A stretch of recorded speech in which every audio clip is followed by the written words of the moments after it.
Let's talk about what you're watching right now. People out in the street protesting ICE, screaming warrant like it's a magic spell. And if you're MAGA, you already know the move. They don't actually know what the Fourth Amendment says. They just know it sounds official. So let's clean this up. The Fourth Amendment protects people, houses, papers, and effects from unreasonable searches and seizures. Unreasonable. Not any enforcement I don't like. Not any arrest that ruins my protest aesthetic. Unreasonable. And the whole point is procedure. The Constitution is negative power.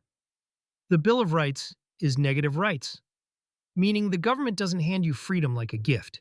It gets told what it isn't allowed to do. So if someone wants to claim ICE is unconstitutional, they don't get to argue feelings.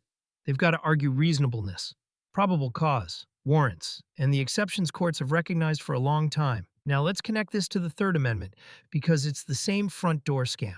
In the Third Amendment script, the scam was guilt-tripping homeowners into opening their homes to unvetted illegal migrants. Same front door, same pressure, different costume. Now the scam is activists trying to turn your home into a shield for fugitives, and then calling it civil liberties. No, civil liberties are about limiting government. They aren't about running interference for criminals. Now, here's the part the protest crowd pretends doesn't exist. Emergencies, fast-moving situations. Because the Fourth Amendment was never written to help a criminal illegal alien turn a front door into a force field. If ICE is pursuing someone, and that person runs into a house, the home's still protected. But the question becomes simple. Is it reasonable to make officers stand outside politely while the suspect escapes, destroys evidence, or hurts someone inside? The Fourth Amendment doesn't require law enforcement to play freeze tag. It requires them to justify what they did. And that justification gets tested in court, not in the street, not in a TikTok comment section, not by a crowd with matching signs. That's the part the protest crowd hates. Because the Constitution doesn't work like a vibe check. It works like a burden of proof, and the burden is on the government. That's why the Fourth Amendment is the first of the rights of the accused. It's the gatekeeper. It forces the government to show its work. Now here's the part I want my audience to hear, because this is where activists try to rope regular people into their mess. You can refuse consent.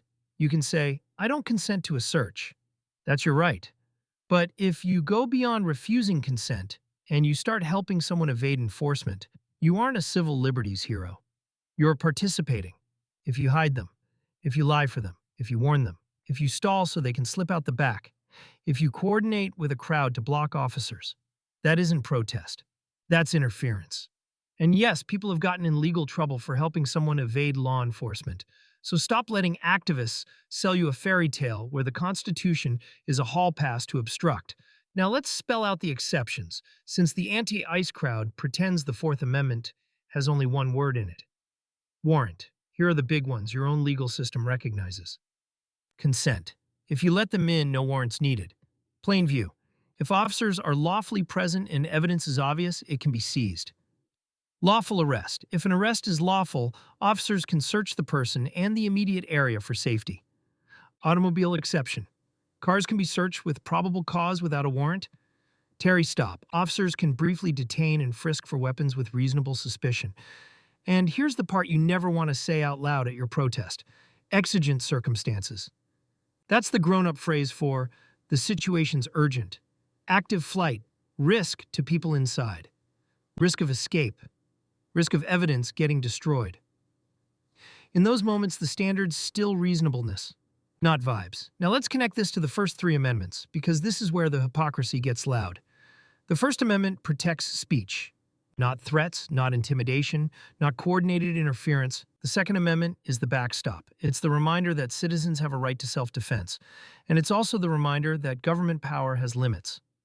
The Third Amendment protects the home from being commandeered, and the Fourth Amendment protects the home with procedure, warrants, probable cause, particularity, and yes, exceptions when the situation's urgent.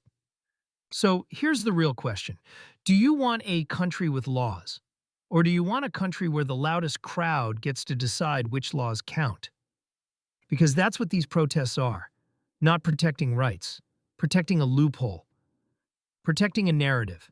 Protecting the idea that if you run fast enough and scream loud enough, the government has to look away.